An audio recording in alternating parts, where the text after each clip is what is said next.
Kirchhoff के नियम पर आधारित एक और एग्जाम्पल आज की कड़ी में हम लेकर आए हैं और वह एग्जाम्पल हमारे पास में एग्जाम्पल नंबर 3.6 यानी 12th क्लास की एनसीईआरटी फिजिक्स की जो बुक है, आज हम उसका एग्जाम्पल नंबर 6 कंप्लीट करने वाले हैं और वहां पर भी उपयोग करेंगे हम किरचॉफ के नियमों का।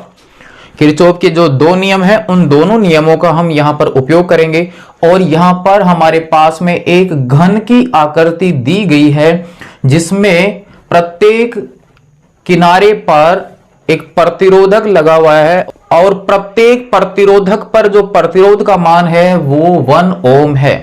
तो यहां पर यह पूछा गया है कि इस पूरे नेटवर्क का तुल्य प्रतिरोध कितना होगा तथा साथ में यह पूछा गया है कि इसकी प्रत्येक भुजा से या हम बोले कि प्रत्येक किनारे से प्रवाहित होने वाली धारा का मान कितना होगा। तो कंप्लीट करते हैं इस क्वेश्चन को। बिल्कुल इंटरेस्टेड से आप बने रहिए। एक ही नियम का पालन करेंगे हम। फर्स्ट लॉ के अनुसार तो यह होगा कि संधि बिंदु पर आने वाली समस्त धाराओं का योग उस संधि बिंदु से जाने वाली समस्त धाराओं के योग की क्या होती है, बराबर होती है। सेकंड लॉ यह बताता है कि पूरे लूप में टोटल जितनी भी वोल्टेज होंगी उन सब का योग जो होता है वो शून्य होता है। और वहां पर जो हम लूप का चयन करते हैं उस लूप के चयन में अगर हम धारा की डायरेक्शन में आगे बढ़ते हैं तो विभवांतर को लेते हैं नेगेटिव में, क्योंकि वहां पर धारा की दिशा में आगे बढ़ने पर विभव के मान में कमी होती है और विभवांतर होता है विभव में अंतर। क्लियर है? दो बिंदुओं की विभव का अंतर क्या होता है? विभवांतर होता है। और यदि लूप में चलते समय पहले आपके सेल का नेगेटिव टर्मिनल आता है, बाद में पॉजिटिव टर्मिनल आता है, तो उसके विद्युत वाहक बल को लिया जाता है पॉजिटिव। हम यहां पर देखते हैं तो यहां पर हमारे पास में एक सेल लगा हुआ है जिसका विद्युत वाहक बल 10 वोल्ट है। माना कि हमारे पास प्रत्येक प्रतिरोधक बराबर है तो यहां पर प्रत्येक भुजा से धारा बराबर गुजर सके। अब चूंकि ए पॉइंट की अगर हम बात करते हैं तो ए जो है वो यहां पर एक नोड पॉइंट बन जाता है। ए यहां पर एक नोड पॉइंट बन जाता है तो सभी भुजाओं से बराबर धारा अगर यहां से गुजरती है तो यहां से जाने वाली धारा को मैं मान सकता हूं आई। यहां से जाने वाली धारा को कितना माना जा सकता है? आई माना जा सकता है। और यहां पर देखो प्रत्येक का प्रतिरोध बराबर है तो यहां से आई धारा आ रही है तो 3 बराबर भागों में डिवाइड होगी। यहां पर होगा I/3 I/3 I/3। लेकिन क्वेश्चन में ही दिया गया है कि यहां से जाने वाली धारा का मान कितना है? 3I है। यहां से जाने वाली धारा का मान कितना मान लिया? 3I है। प्रत्येक किनारे से अब जो धारा गुजरेगी, देखो यहां से 3 भागों में डिवाइड हो रहा है तो इस भाग से जाने वाली धारा I, इस ब्रांच से जाने वाली धारा भी I होगी और इस ब्रांच से जाने वाली धारा भी कितनी होगी? I होगी। अगर हम इसको I मानते हैं तो ये I/3 I/3 I/3। तो हमें मान किसका ज्ञात करना है? I का, प्रत्येक ब्रांच में जाने वाली धारा का। तो संधि नियम का हम यहां पर उपयोग कर रहे हैं। इस ब्रांच में जाने वाली धारा I है, बिल्कुल आराम से कंप्लीट करना इसको। इससे जाने वाली धारा I, यहां पर जाने वाली धारा I है। प्रत्येक ब्रांच का प्रतिरोध बराबर है इसलिए यहां पर धारा भी बराबर भागों में बट चुकी है। तो इस नोड पॉइंट पर आने वाली धारा 3I, यहां से गुजरने वाली धारा 3I।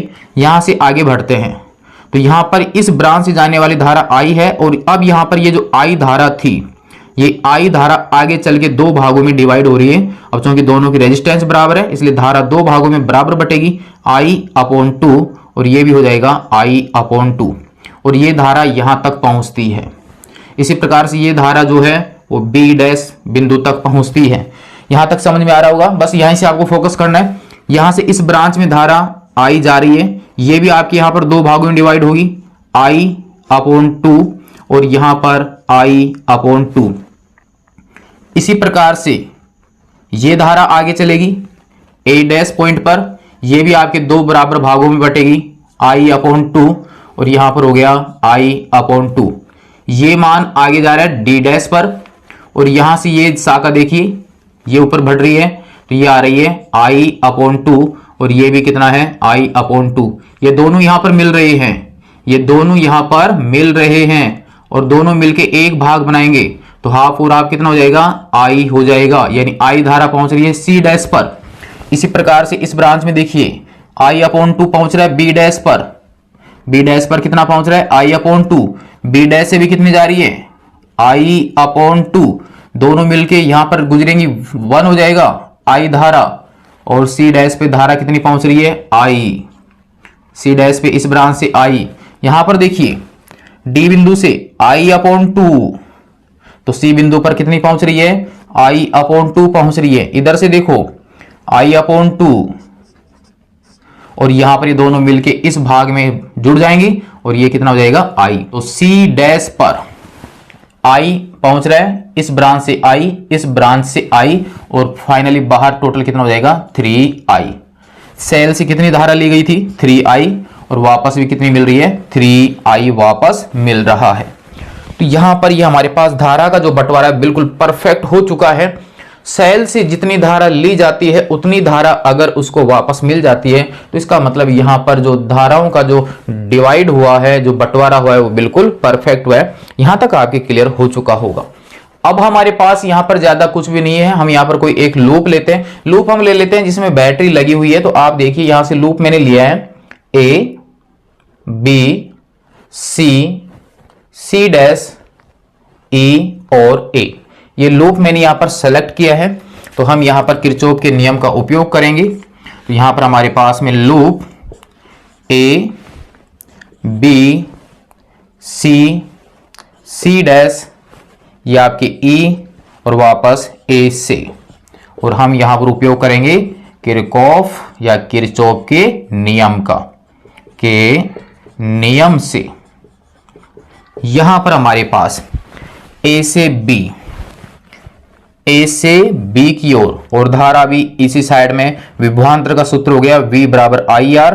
धारा हमारे पास में I, रेजिस्टेंस प्रत्येक प्रतिरोध का जो मान होगा वो R है, और मैं यहां पर R लिख लेता हूं फिलहाल। लास्ट में हम R का मान पुट कर देंगे 1, ये आएगा नेगेटिव में।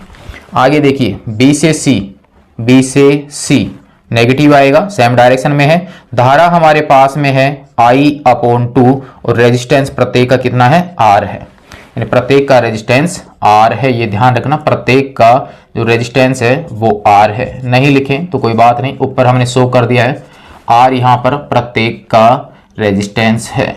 क्लियर है। अब नेक्स्ट बढ़िए, C और C डैश, C और C डैश, C और C डैश, धारा भी इसी साइड में है। धारा I, रेजिस्टेंस R, माइनस में धारा I, रेजिस्टेंस R। आगे देखिए C डैश, E और A, यहां पर विद्युत वाहक बल जो है फिलहाल मैं E मान लेता हूं। आप चाहें तो यहां पर 10 यूज कर सकते हैं। नेगेटिव से पॉजिटिव बढ़ रहे हैं इसलिए प्लस में आएगा। विद्युत वाहक बल मैंने मान लिया पूरे का E है, और बराबर में कितना हो जाएगा, 0।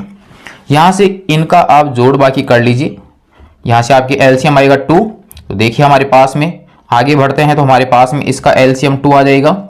यहां पर हमारे पास 2IR, यहां पर IR, यहां पर 2IR, प्लस में E बराबर 0।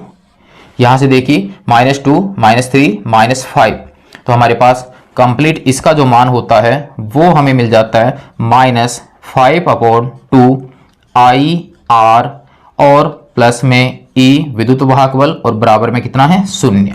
यहां से इस पद को मैं उस साइड भेज देता हूं तो मेरे पास बन जाएगा E बराबर +5/2IR। इसको दे दिया मैंने इक्वेशन नंबर फर्स्ट, जहां R जो है वो प्रत्येक भुजा का क्या है, प्रतिरोध है।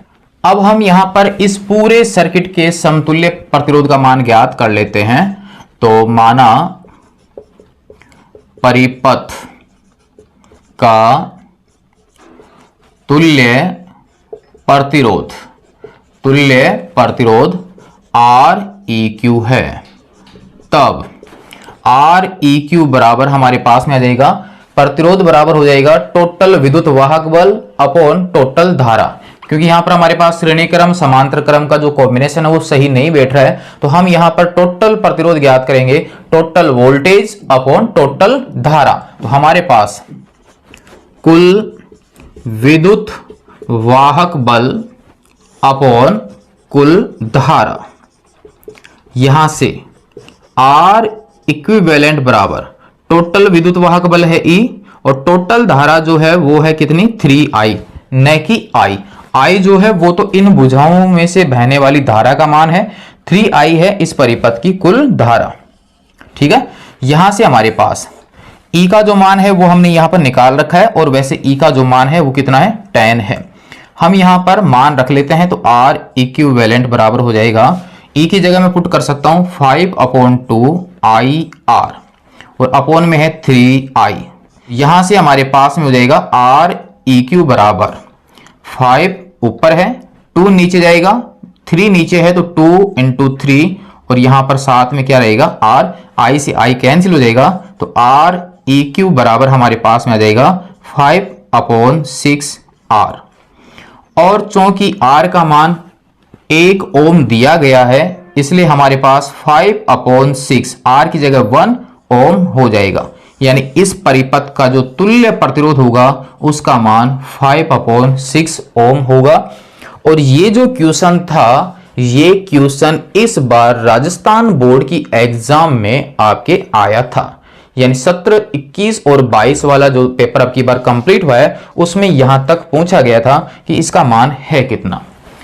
अब हम सेकंड ज्ञात कर लेते हैं, इसमें से बहने वाली धारा का मान। तो हमारे पास चूंकि धारा बराबर हम जानते हैं, धारा बराबर क्या है, विद्युत वाहक बल, और अपोन में तुल्य प्रतिरोध, तुल्य प्रतिरोध, ये हमारे पास वैल्यू है। टोटल धारा कितनी है, 3I, टोटल विद्युत वाहक बल कितना है, E, और तुल्य प्रतिरोध हमारे को कितना मिला, 5/6, 5/6। यहां से हमें चाहिए I का मान, तो I बराबर, E का मान भी हमारे पास में अवेलेबल है, 10 है, यहां से है 5, 6 जाएगा ऊपर, और 3 आ जाएगा इसके अपोन में। तो हमारे पास क्या होगा, I बराबर 3 जो है वो 6 को 2 से डिवाइड करेगा, 5 जो है वो 10 को भी 2 से डिवाइड करेगा, और आंसर आ जाएगा 4 एम्पियर।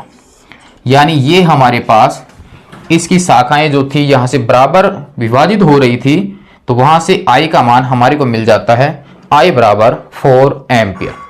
ये था हमारे पास में एग्जाम्पल नंबर 3.6 12th क्लास की फिजिक्स का उदाहरण नंबर 6 था, जो आपके घन की आकृति दी गई थी। काफी अच्छा क्वेश्चन था, जो कि आपकी किरचॉफ के नियम पर ही आधारित था। किरचॉफ के नियम के अनुसार हमने प्रत्येक शाखाओं में धारा का विभाजन यहां पर कंप्लीट किया है। तो नोट कर लीजिए आप इसको यहां तक, और कंप्लीट अगर होता है तो अन्य दोस्तों को आप जरूर सेंड कीजिए। नेक्स्ट भाग में हम देखेंगे इसका कोई अन्य क्वेश्चन। तब तक के लिए धन्यवाद।